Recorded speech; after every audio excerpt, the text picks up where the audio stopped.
Les falaises d'Ayrshire se dressaient comme des sentinelles de pierre noire contre un ciel de plomb, leurs faces escarpées, battues par les vents salés de l'Atlantique. En cette année 1520, l'Écosse respirait encore les fumées de guerres incessantes, et dans cette terre sauvage, certains hommes choisissaient de vivre en marge de toute civilisation. Alexander Bean n'était qu'un homme parmi tant d'autres, né dans un village de pêcheurs près de la côte ouest, fils d'un père tailleur de haies et d'une mère blanchisseuse. Rien dans son enfance ne laissait présager l'horreur qu'il allait semer. Dès son plus jeune âge, Alexander manifestait une nature rebelle qui dérangeait les habitants de son village. Grand et maigre, avec des cheveux roux et bourriffés et des yeux verts perçants, il refusait tout travail honnête. Ses parents tentaient désespérément de le remettre dans le droit chemin, mais le jeune homme préférait traîner près des tavernes, voler dans les marchés et terroriser les enfants plus petits que lui. À 16 ans, il avait déjà été chassé de 3 villages pour divers méfaits, vol de bétail, agression et même suspicion de meurtre, bien qu'aucune preuve formelle n'ait jamais été établie. C'est lors d'une foire d'automne, dans le petit bourg de Girvan, qu'Alexander rencontra celle qui allait devenir sa compagne dans la damnation. Agnès Douglas était une femme de 22 ans, aux cheveux noirs comme l'encre et au regard sombre qui semblait porter en lui tous les mystères du monde. Fille d'une sage-femme réputée pour ses connaissances en herbes médicinales, Agnès avait grandi entourée de murmures et de soupçons. Les villageois chuchotaient qu'elle pouvait guérir autant que tuer, et que ses potions cachaient des secrets que seul le diable connaissait. Leur rencontre fut aussi brutale qu'instantanée. Alexander, ivre de whisky, tentait de voler une bourse dans la foule, quand Agnès l'attrapa par le poignet. Leurs regards se croisèrent, et quelque chose de sinistre passa entre eux, une reconnaissance mutuelle de la noirceur qui habitait leur âme. « Tu n'es pas fait pour vivre parmi eux », lui murmura-t-elle d'une voix rauque. « Moi non plus. » Cette nuit-là, ils disparurent ensemble dans les brumes écossaises, abandonnant derrière eux les derniers liens qui les rattachaient encore à l'humanité. Agnès avait emporté avec elle un sac de cuir contenant les herbes et les poisons de sa mère, ainsi que quelques pièces d'or volées dans la cassette de l'église. Alexander, lui, n'avait que les vêtements qu'il portait et un couteau de chasse, mais c'était suffisant pour commencer leur nouvelle vie. Ils errèrent pendant des semaines le long de la côte sauvage d'Ayrshire, dormant dans des granges abandonnées, volant de la nourriture dans les fermes isolées, évitant soigneusement les routes principales où les soldats du roi patrouillaient.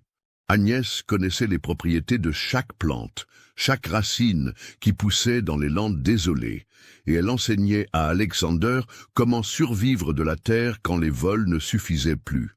C'est au cours de leur 3e mois de fuite qu'ils découvrirent la caverne qui allait devenir leur foyer maudit.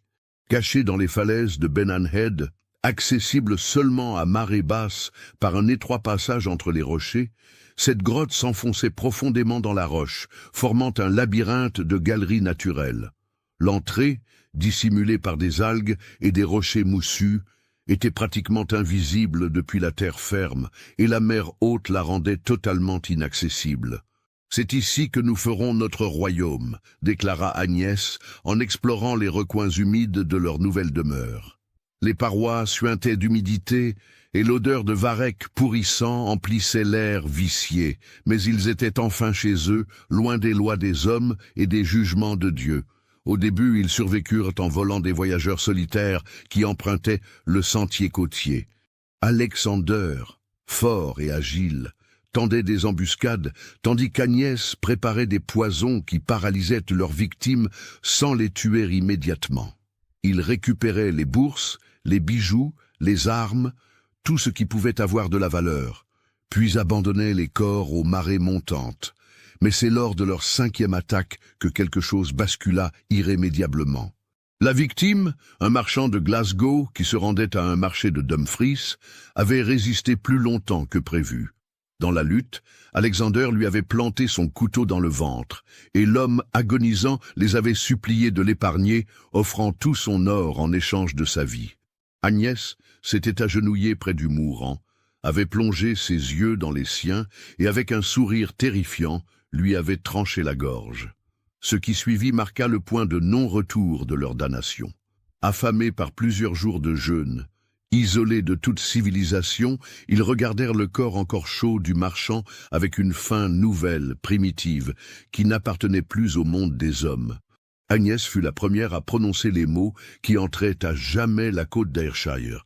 Il ne faut rien gaspiller.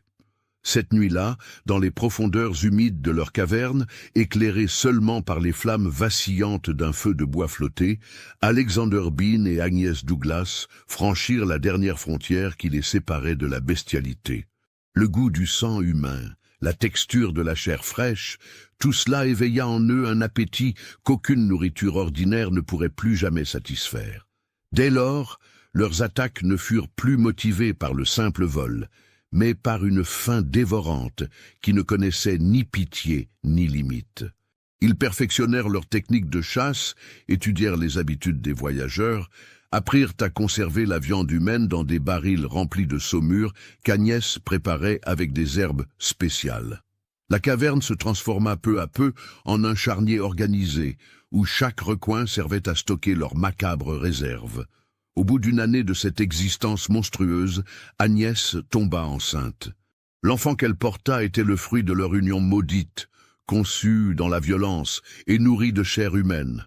Quand il naquit, par une nuit d'orage où la mer déchaînée battait les falaises avec une rage folle, Agnès le regarda dans les yeux et y vit la même noirceur qui habitait son père et elle. « Il sera le premier de notre lignée », murmura-t-elle en berçant le nouveau-né contre sa poitrine, souillée de sang séché. « Le premier de nos enfants à naître libre des chaînes de la morale humaine. » Et ainsi commença la multiplication de la famille Bean, une progéniture maudite qui grandirait dans l'ombre des falaises d'Ayrshire, élevée dans la haine de l'humanité et nourrie de ses chairs.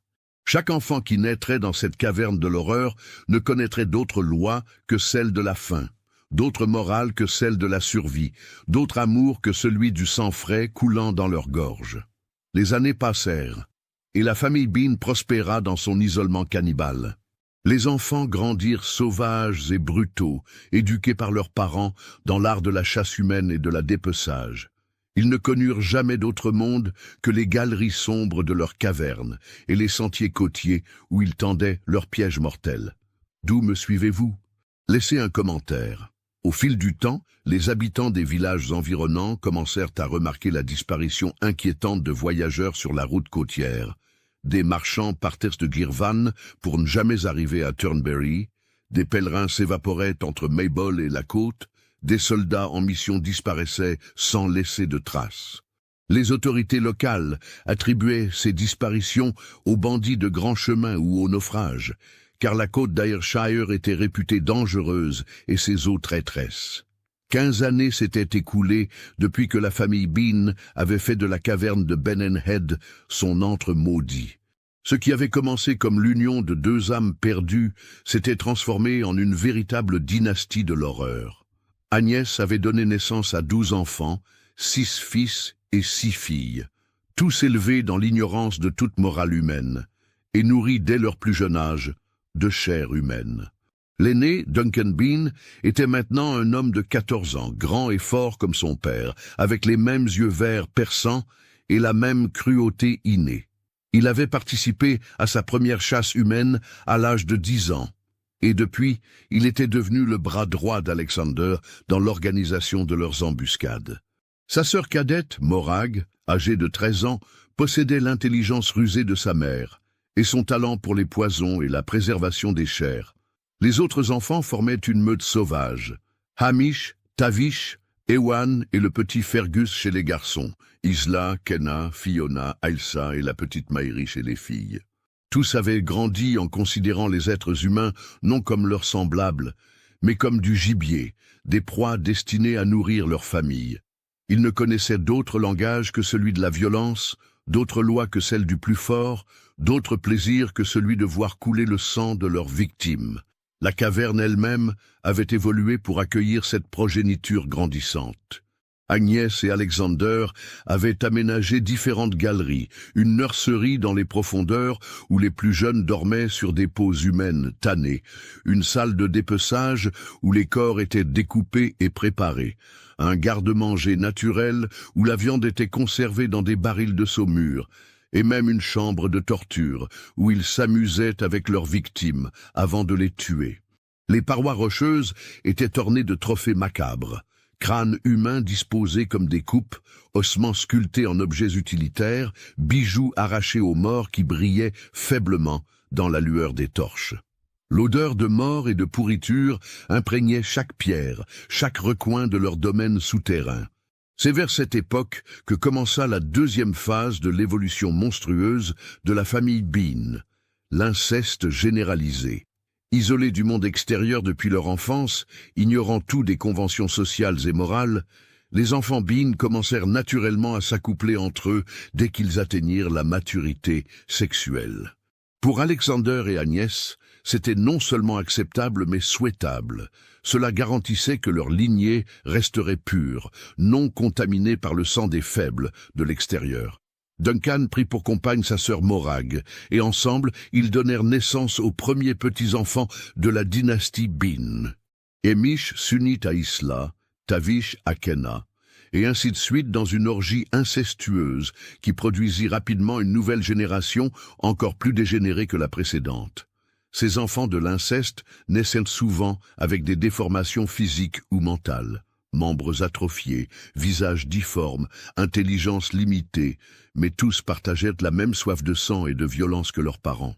En l'espace de 5 ans, la famille Bean comptait 45 membres répartis sur 3 générations. La caverne grouillait d'activités constantes. Les uns partaient en chasse sur les sentiers côtiers, les autres préparaient les repas cannibales, certains s'occupaient des nouveau-nés pendant que d'autres fabriquaient des armes et des pièges avec les ossements de leurs victimes. Leur territoire de chasse s'étendait désormais sur plus de 20 miles de côte, de Ballantrae au sud jusqu'à Irvine au nord. Ils avaient établi des caches secrètes le long des falaises, des observatoires dissimulés d'où ils pouvaient épier les voyageurs, des pièges mortels creusés sur les sentiers les plus fréquentés. Leur connaissance du terrain était parfaite. Ils savaient exactement où et quand frapper pour maximiser leurs chances de succès tout en minimisant les risques d'être découverts. Leur technique de chasse s'était également sophistiquée. Alexander avait mis au point un système d'embuscade coordonné. Pendant qu'un groupe d'enfants Bean attirait les voyageurs dans un piège en simulant une demande d'aide, d'autres membres de la famille les encerclaient discrètement. Les victimes ne réalisaient le danger qu'au dernier moment, quand il était déjà trop tard pour fuir. Agnès, de son côté, avait perfectionné ses connaissances en poison et en conservation. Elle avait découvert des mélanges d'herbes qui paralysaient les victimes sans les tuer immédiatement, leur permettant de les garder vivantes plus longtemps pour leur jeu cruel. Elle avait aussi développé des techniques de salaison et de fumage qui permettaient de conserver la viande humaine pendant des mois, garantissant à la famille des réserves constantes même pendant les périodes où les voyageurs se faisaient plus rares. Mais c'est peut-être Morag, la fille aînée, qui fit preuve de la plus grande créativité dans l'horreur. Douée d'une intelligence perverse héritée de sa mère, elle inventa des tortures raffinées qui procuraient à toute la famille des heures de divertissement.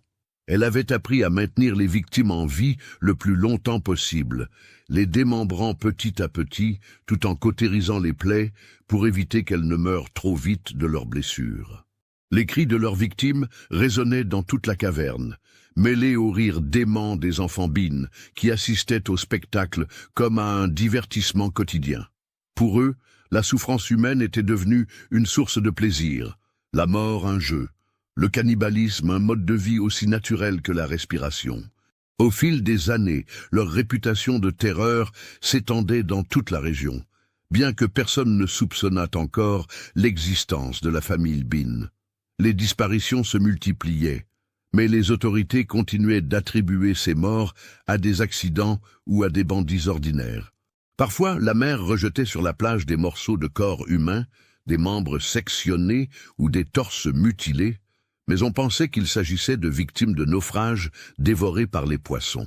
Il arrivait même que des parties de corps soient trouvées dans des endroits impossibles à atteindre pour la marée, suspendues aux branches d'arbres ou déposées sur des rochers en hauteur.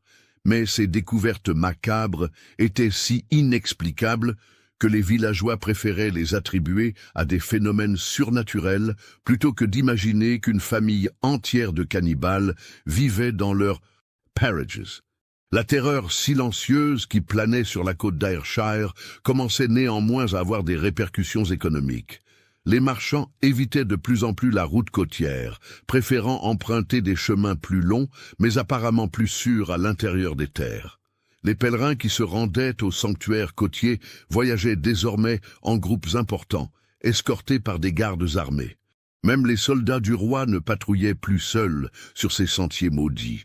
Cette raréfaction des proies isolées obligea la famille Bean à modifier ses stratégies.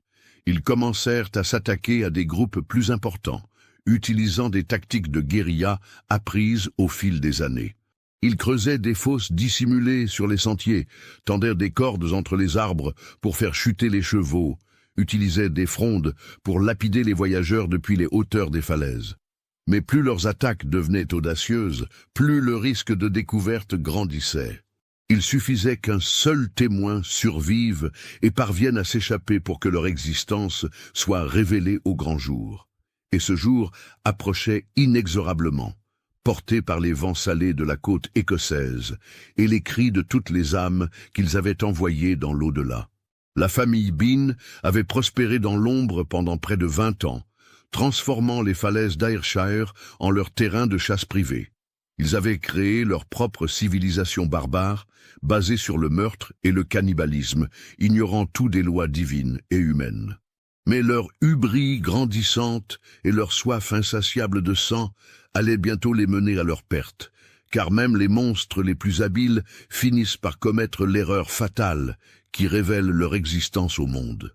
L'automne de 1545 marquait un quart de siècle d'existence pour la famille Bean dans leur antre maudit. Leur crime avait atteint des proportions épiques. Plus de 1000 victimes selon les estimations les plus conservatrices, des familles entières qui avaient disparu sans laisser de traces, des convois de marchands évanouis dans le néant. La côte d'Ayrshire était devenue une terre maudite où seuls les plus téméraires osaient encore s'aventurer.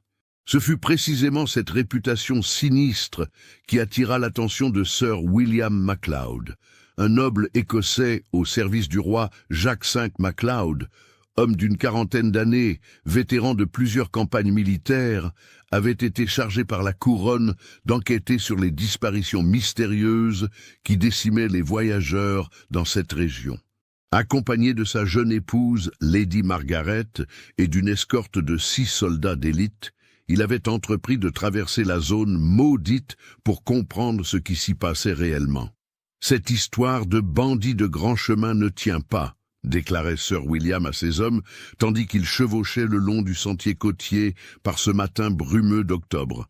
Aucun groupe de brigands ne pourrait faire disparaître autant de gens sans laisser la moindre trace. Il y a quelque chose d'autre, quelque chose que nous n'avons pas encore compris. Lady Margaret, une femme de 28 ans, aux cheveux châtains et aux yeux bleus, chevauchait à ses côtés sur une jument blanche. Elle portait une robe de voyage en laine bordeaux et une cape doublée de fourrure pour se protéger de l'humidité maritime. Malgré sa noblesse, elle n'était pas une femme fragile. Fille d'un laird des Highlands, elle savait manier l'épée et avait déjà participé à la défense de son château familial contre des clans rivaux. Les 6 soldats qui les accompagnaient étaient tous des hommes d'expérience, choisis personnellement par Sir William pour leur courage et leur loyauté. Ils portaient les couleurs royales et étaient armés d'épées, de lances et d'arbalètes. Leur chef, le sergent Malcolm Ross, était un vétéran de 50 ans qui avait servi dans l'armée écossaise depuis l'âge de 16 ans. C'était vers midi, alors que le groupe approchait de Benham Head, que la famille Bean décida de frapper. Depuis leur poste d'observation caché dans les rochers, Duncan et Hamish Bean avaient repéré le convoi noble et étaient retournés en hâte prévenir leur père. Alexander, maintenant âgé de 65 ans, mais toujours aussi redoutable, rassembla rapidement 20 membres de sa famille pour cette chasse exceptionnelle. « Des nobles !» gronda-t-il en inspectant ses armes. « Cela fait des années que nous n'avons pas goûté au sang bleu. Et regardez ces chevaux, ces armures, ces bijoux. Ce sera notre plus beau festin. » La stratégie fut élaborée rapidement.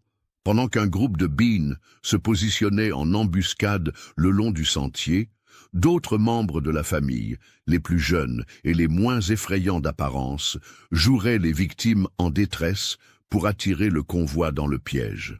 Morag, maintenant âgé de 38 ans et mère de 7 enfants difformes, se chargea de superviser l'opération depuis les hauteurs. L'attaque commença de manière classique. La petite Mary Bean, désormais une femme de 25 ans, au visage encore relativement innocent malgré ses années de crime, apparut sur le sentier en titubant, couverte d'un sang qu'elle s'était elle-même infligé, simulant une agression. « À l'aide !» cria-t-elle en direction du convoi qui approchait. « Des brigands ont attaqué notre famille. Mon mari et mes enfants sont blessés dans les rochers. Je vous en supplie, aidez-nous !» Sir William leva la main pour arrêter sa troupe. Son instinct de soldat lui soufflait que quelque chose clochait, mais son honneur de chevalier l'empêchait d'ignorer une femme en détresse. « Restez en formation », ordonna-t-il à ses hommes. « Sergent Ross, prenez 2 hommes et allez voir ce qui se passe. Nous 2, nous restons ici en protection. » Mais Lady Margaret, émue par la détresse apparente de la jeune femme, descendit de cheval malgré les protestations de son époux. « Cette pauvre femme a besoin d'aide, » déclara-t-elle en s'approchant de Mary Bean. « Où sont vos blessés ?» Ce fut l'erreur fatale. Dès que Lady Margaret se trouva suffisamment proche, Mary Bean révéla sa véritable nature en sortant une dague dissimulée sous sa robe et en la plantant dans le ventre de la noble dame. Simultanément, les autres membres de la famille Bean surgirent de leur cachette avec des hurlements bestiaux qui glaçaient le sang. Le combat qui s'ensuivit fut d'une violence inouïe. Les soldats, bien que surpris, réagirent avec le professionnalisme de leur expérience militaire. Sir William se précipita pour porter secours à sa femme, tranchant la tête de Mary Bean d'un coup d'épée magistral, mais il était déjà trop tard. Lady Margaret gisait dans une mare de sang, ses intestins se répandant sur la terre rocailleuse. Les Bean attaquaient de tous côtés, surgissant des rochers comme des démons sortis des enfers. Leurs armes étaient primitives, mais redoutablement efficaces. Masses d'armes fabriquées avec des fémurs humains, lances aux pointes d'os aiguisées, couteaux forgés dans du métal récupéré sur leurs victimes. Mais surtout, ils se battaient avec une sauvagerie que les soldats n'avaient jamais rencontrée, mordant, griffant, déchirant la chair avec leurs dents comme de véritables bêtes fauves. Duncan Bean se jeta sur le sergent Ross avec une hache rudimentaire, lui fracassant l'épaule dans un craquement d'eau brisée. Amish et Tavish attaquèrent coordonnément un des soldats, l'un lui tranchant les jarrets pendant que l'autre lui ouvrait la gorge. Les enfants de la 3e génération, difformes mais tout aussi meurtriers, rampaient entre les jambes des chevaux pour les éventrer avec de petites lames. Mais les soldats du roi n'étaient pas des voyageurs sans défense. Malgré la surprise et la férocité de l'attaque, ils ripostèrent avec une discipline militaire qui fit des ravages dans les rangs des Bean. Sir William, fou de rage à la vue de sa femme assassinée, se battait comme un lion, sa lame noble tranchant tout ce qui se présentait devant lui. Le point tournant de la bataille survint quand Fergus Bean, l'un des fils cadets d'Alexander, commit l'erreur de s'attaquer directement à Sir William. Le jeune cannibale, âgé de 20 ans et confiant dans sa force brutale, chargea le noble avec une massue d'os humain. Mais Sir William était un duelliste accompli. D'un mouvement fluide, il esquiva l'attaque et trancha le bras droit de Fergus d'un coup d'épée parfaitement exécuté. Le hurlement de douleur de Fergus résonna dans toute la bataille, et pour la première fois depuis des décennies, les Bean goûtèrent à la peur. Ils avaient l'habitude de victoires faciles contre des proies sans défense, pas de combats équilibrés contre des guerriers entraînés. Alexander Bean, voyant que la bataille tournait mal, ordonna la retraite. « Retirez-vous, retournez à la caverne, nous reviendrons plus tard. » Mais c'était trop tard. Les soldats survivants, galvanisés par les premiers succès de leur contre-attaque, poursuivirent les Bean en fuite. Sir William, tenant dans ses bras sa femme mourante, cria à ses hommes « Suivez-les, découvrez d'où ils viennent, ne les laissez pas s'échapper !» Si cette histoire macabre vous a donné des frissons, partagez-la avec un ami qui adore les histoires d'horreur. La poursuite mena les soldats directement vers l'entrée de la caverne de Benan Head. Cachés derrière les rochers, ils observèrent avec horreur les Bean disparaître dans une fissure de la falaise qu'ils n'avaient jamais remarquée auparavant. Le sergent Ross, blessé mais toujours en vie, s'approcha prudemment de l'entrée et fut immédiatement assailli par une puanteur de mort et de pourriture qui lui souleva l'estomac. « Seigneur tout-puissant », murmura-t-il en se signant, « qu'est-ce que cet endroit ?» Sir William, après avoir fermé les yeux de sa bien-aimée Margaret, rejoignit ses hommes près de l'entrée de la caverne. L'odeur était si atroce qu'ils durent se couvrir le nez avec leur cape. Des mouches grouillaient autour de l'ouverture, et on pouvait entendre des bruits étranges venant des profondeurs. Gémissements, grattements, et parfois des rires déments qui ne ressemblaient à rien d'humain. « Nous ne pouvons pas entrer là-dedans avec si peu d'hommes », déclara Sir William après avoir évalué la situation. « Ces créatures, car je refuse de les appeler des humains, connaissent parfaitement leur terrain. Nous serions massacrés dans l'obscurité de leur tunnel. » Il prit une décision qui allait sceller le sort de la famille Bean. « Nous retournons immédiatement à Édimbourg.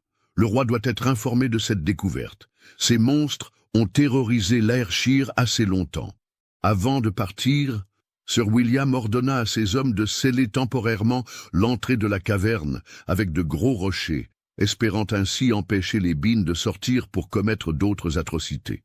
Mais c'était sous-estimer la connaissance que les cannibales avaient de leur domaine. La caverne possédait plusieurs autres accès secrets, connus seulement d'eux. Cette nuit-là, tandis que Sir William et ses soldats survivants chevauchaient vers Édimbourg en portant le corps de Lady Margaret, la famille Bean tenait conseil dans les profondeurs de leur antre.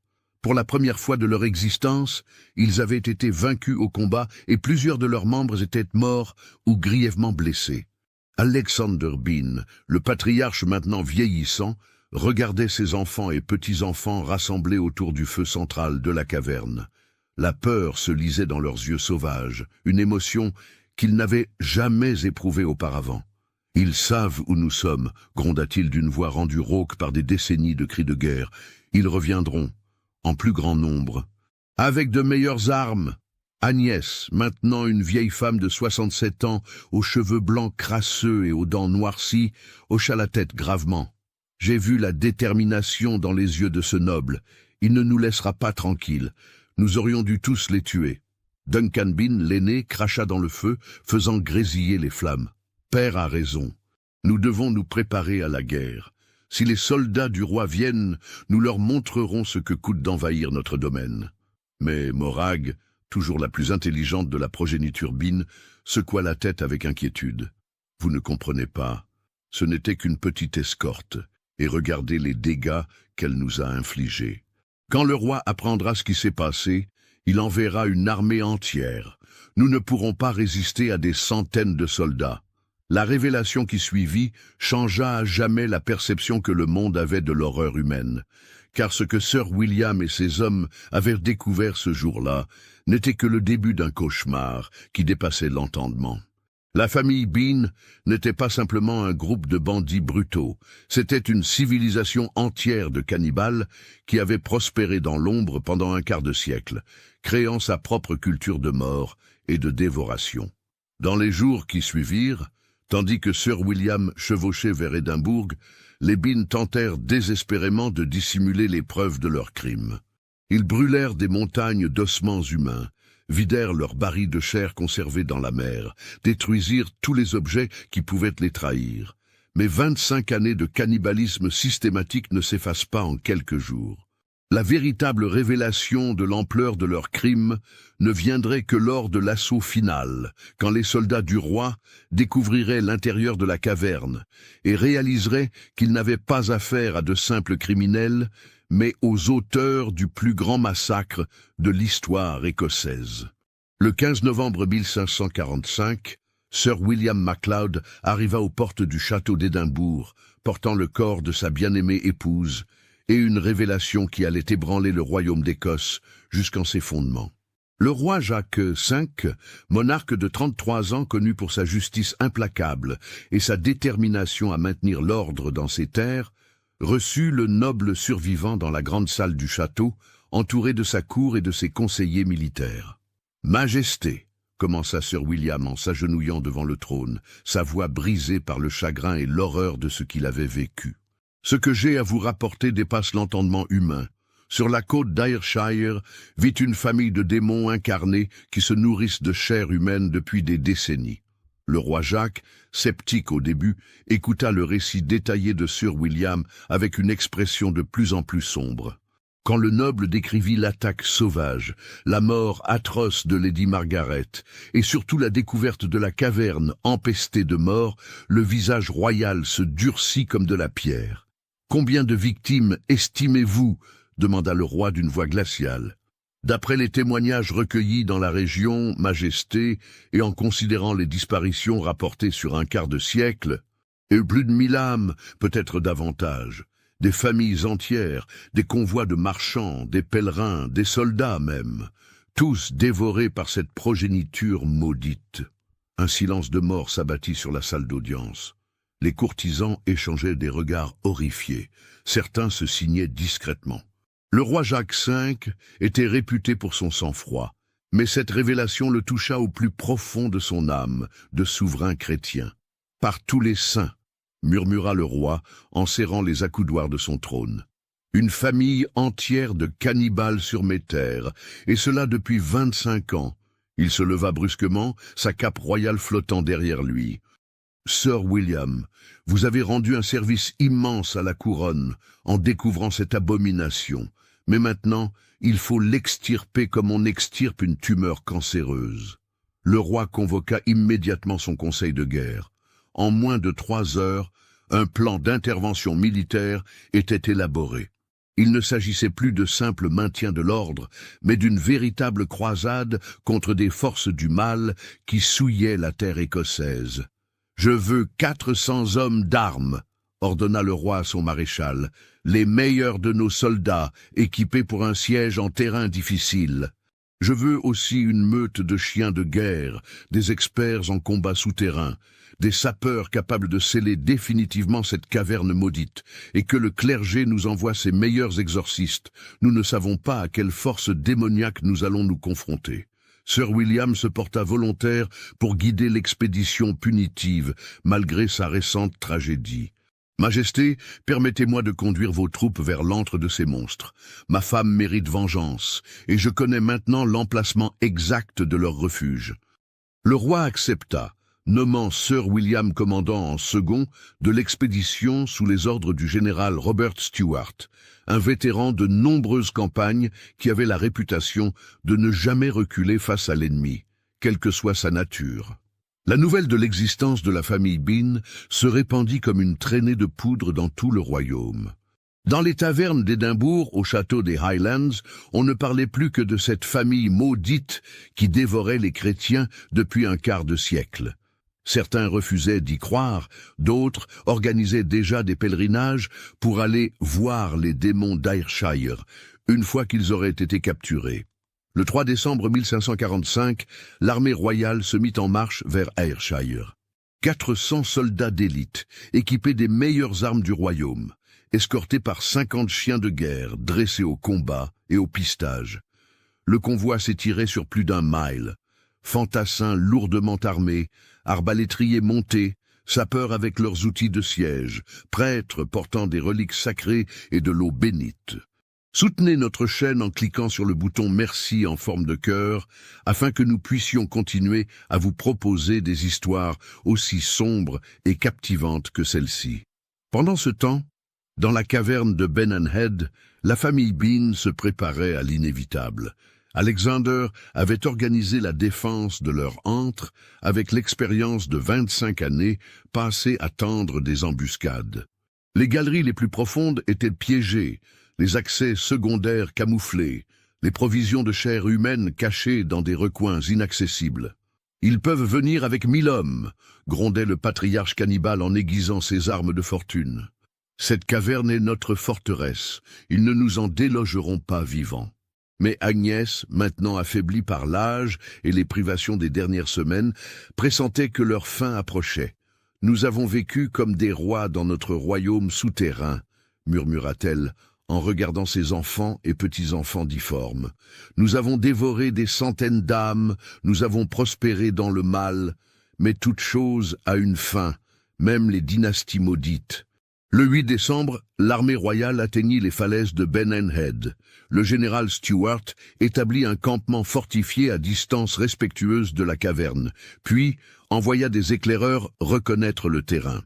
Ce qu'ils découvrirent confirma les pires craintes. L'odeur de mort était si forte qu'elle portait sur plus d'un quart de mille, et des nuées de mouches et de corbeaux tournoyaient au-dessus de la zone comme des messagers de l'Apocalypse. « Seigneur Jésus !» murmura le chapelain militaire en se signant. Cet endroit pue la damnation même. Sir William, qui avait déjà vécu l'horreur de la première rencontre, guida les officiers vers l'entrée principale de la caverne. Les soldats avaient beau être des vétérans endurcis, beaucoup vomirent en s'approchant de l'antre maudit. L'odeur de chair humaine en décomposition était si intense qu'elle semblait avoir imprégné les rochers eux-mêmes. « Ils sont là-dedans !»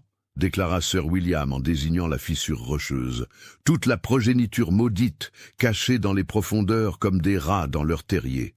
Le général Stuart étudia la configuration du terrain avec l'œil d'un stratège expérimenté.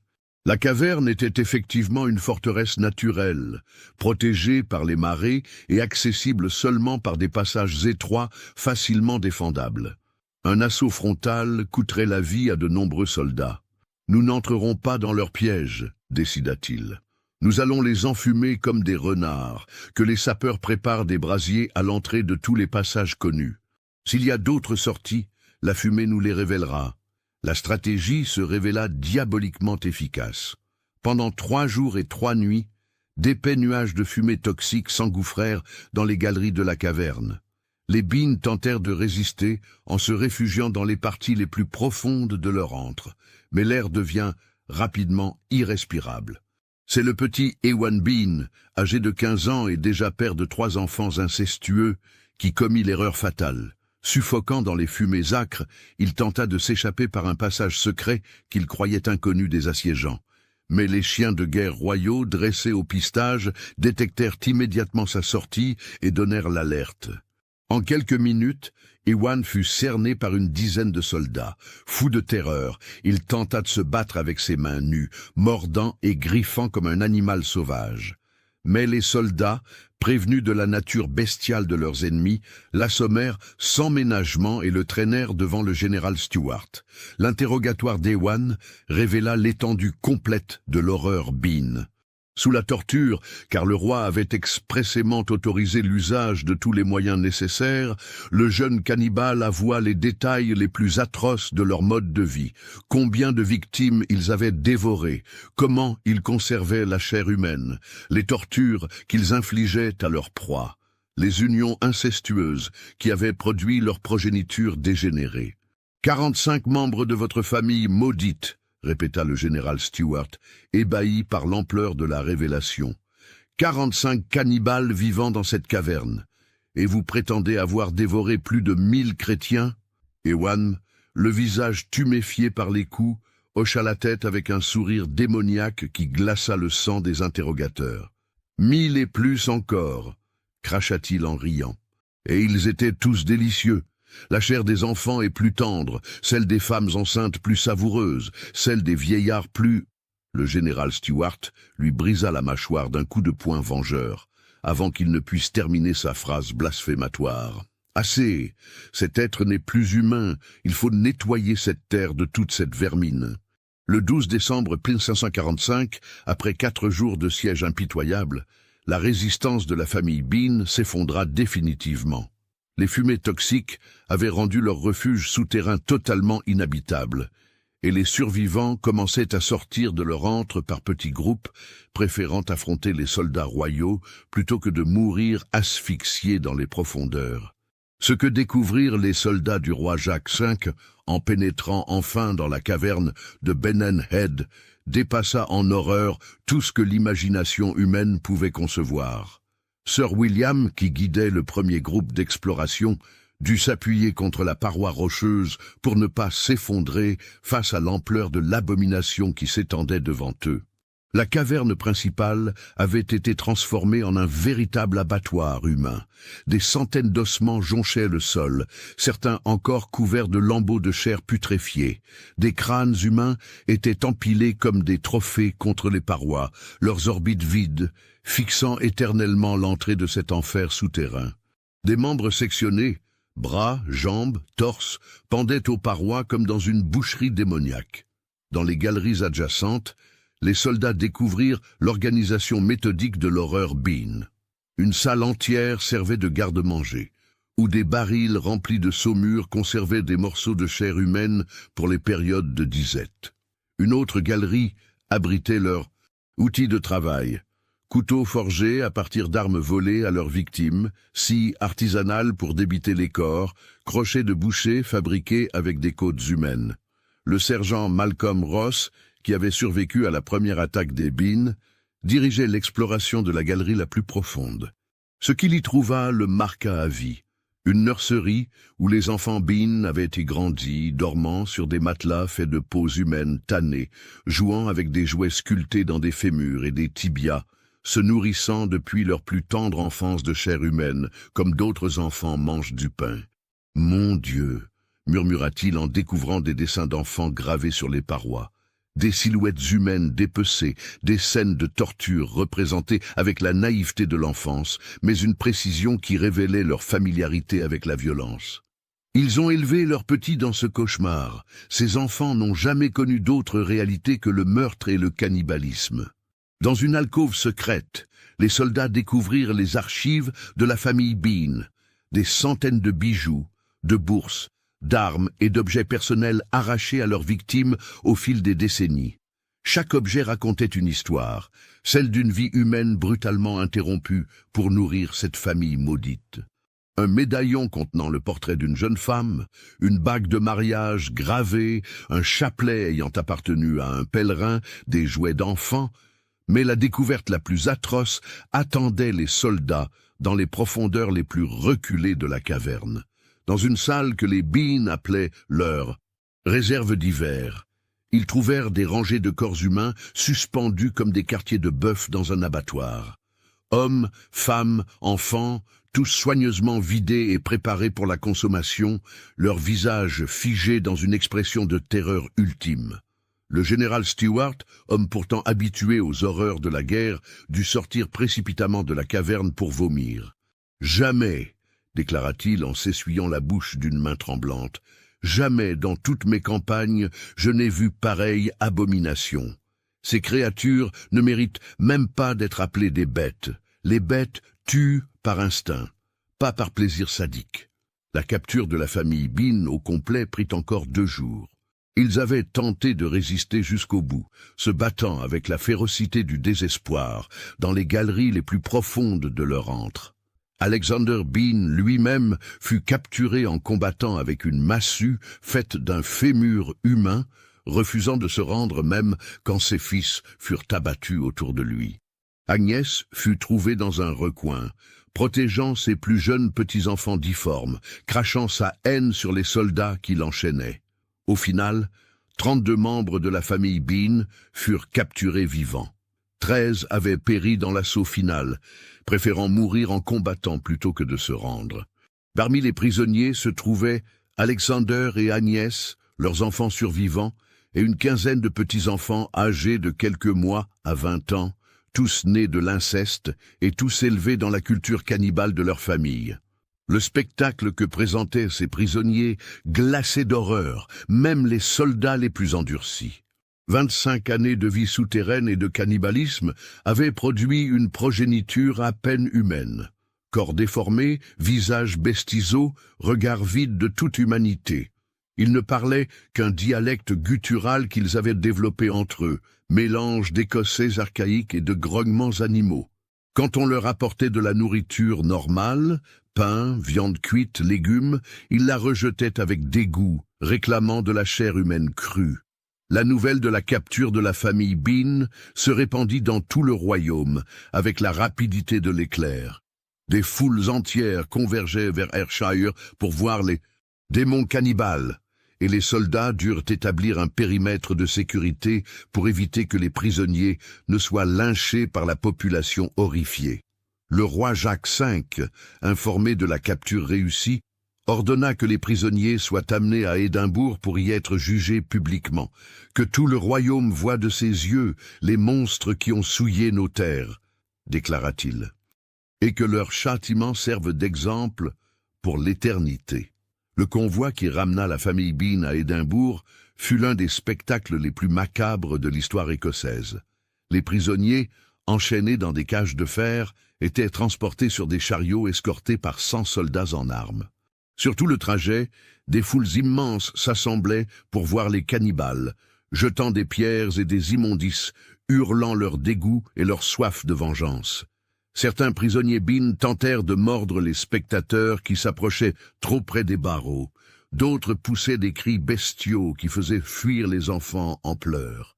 Alexander Bean lui-même, malgré ses 65 ans et les chaînes qui entravaient ses mouvements, conservait une prestance terrifiante, fixant la foule de ses yeux verts avec un mélange de haine et de mépris qui glaçait le sang. Le procès de la famille Bean s'ouvrit le 20 décembre 1545 dans la grande salle de justice du château d'Édimbourg, en présence du roi Jacques V et de toute sa cour. Mais il s'agissait moins d'un véritable procès que d'une cérémonie de condamnation, car aucune défense n'était possible face aux preuves accablantes découvertes dans la caverne. Le procureur royal détailla méthodiquement les crimes de la famille Bean. Plus de 1000 victimes identifiées, 25 années de cannibalisme systématique, torture et mutilation de victimes innocentes, inceste généralisé, profanation de restes humains. Chaque chef d'accusation soulevait des murmures d'horreur dans l'assistance, et plusieurs dames de la cour s'évanouirent en entendant les détails les plus atroces. Quand le juge demanda aux accusés s'ils avaient quelque chose à dire pour leur défense, Alexander Bean se leva dans ses chaînes et prononça les seules paroles qu'il daigna adresser au tribunal. « Nous avons vécu comme des rois dans notre royaume. Nous avons dévoré vos semblables et nous nous en sommes délectés. Vous pouvez nous tuer, mais vous ne pourrez jamais effacer ce que nous avons fait. Notre souvenir hantera cette terre jusqu'à la fin des temps. » Ces mots furent les derniers qu'il prononça. Le verdict était évidemment la mort, mais le roi Jacques V voulait que le châtiment soit à la mesure des crimes commis. « Pour des monstres qui ont vécu en dehors de toute humanité, » déclara-t-il solennellement, « la mort ordinaire est insuffisante. Ils subiront les tourments qu'ils ont infligés à leurs victimes. » Le 22 décembre 1545, sur la grande place d'Édimbourg devant une foule de plus de 10 000 personnes venues de tout le royaume, commença l'exécution la plus atroce de l'histoire écossaise. Les hommes Bean furent d'abord mutilés vivants. On leur coupa les mains et les pieds, puis on les laissa se vider de leur sang sous les yeux de leurs femmes et enfants. Les femmes et les enfants furent ensuite brûlés vifs dans d'immenses brasiers, leurs cris d'agonie se mêlant aux clameurs vengeresses de la foule. Alexander Bean mourut le dernier, regardant jusqu'au bout l'exécution de sa famille avec la même expression de mépris implacable qu'il avait toujours montrée. Quand les flammes l'atteignirent enfin, témoins rapportèrent qu'il ne poussa aucun cri, se contentant de fixer la foule avec ses yeux verts jusqu'à ce que la mort le prenne. La caverne de Ben Head fut ensuite scellée définitivement par les sapeurs royaux qui firent exploser l'entrée avec de la poudre à canon avant de recouvrir les décombres de tonnes de roches. Un prêtre bénit le site et y planta une croix de bois avec cette inscription. Ici fut extirpé le mal le plus profond qui ait jamais souillé les terres du royaume d'Écosse. Mais l'horreur Bean laissa des cicatrices indélébiles dans la mémoire collective écossaise. Des années après leur extermination, les voyageurs évitaient encore la côte d'Ayrshire, et les tempêtes qui frappaient Ben Head étaient interprétées comme les cris vengeurs des 1000 victimes de la famille maudite. Des témoins juraient avoir vu, lors de nuits sans lune, Des silhouettes spectrales erraient sur les falaises, et l'odeur de chair pourrie continuait parfois à s'élever des rochers scellés quand le vent soufflait d'une certaine manière. La mer elle-même semblait hantée. Des pêcheurs rapportaient avoir trouvé dans leurs filets des os humains que les marées rejetaient sans cesse, comme si l'océan refusait de digérer les restes des victimes Bean. L'histoire de Sawney Bean et de sa famille cannibale devint rapidement une légende noire qui se transmit de génération en génération dans toute l'Écosse et au-delà. Elle servit d'avertissement sur les profondeurs abyssales où peut sombrer l'âme humaine quand elle renonce à toute morale, à toute compassion, à toute humanité. Certains historiens questionnèrent par la suite la véracité de cette histoire, la trouvant trop atroce pour être vraie. Mais les archives royales conservent encore aujourd'hui les témoignages détaillés de Sir William MacLeod et du général Stuart, ainsi que l'inventaire méticuleux des horreurs découvertes dans la caverne de Benane Head. Et sur la côte d'Ayrshire, les vieux pêcheurs continuent de raconter l'histoire de la famille maudite qui fit des étrangers leur festin, mettant en garde les imprudents qui voudraient s'aventurer seuls sur les sentiers côtiers quand tombe la nuit. Car si la famille Bean fut exterminée, l'écho de leurs crimes résonne encore dans les vents salés qui balaient les falaises écossaises, rappel éternel que le mal le plus absolu peut parfois prendre visage humain et prospérer dans l'ombre, jusqu'à ce qu'un jour, la justice divine ou royale vienne l'arracher de sa tanière pour le punir comme il le mérite. Qu'avez-vous pensé de cette histoire ? Laissez votre commentaire ci-dessous et partagez vos réflexions sur cette affaire terrifiante. Vous voulez plus d'histoires de terreur qui mélangent histoire et mystère ? Abonnez-vous, activez les notifications et partagez avec ceux qui aiment le côté obscur de l'humanité. Rendez-vous dans le prochain cauchemar.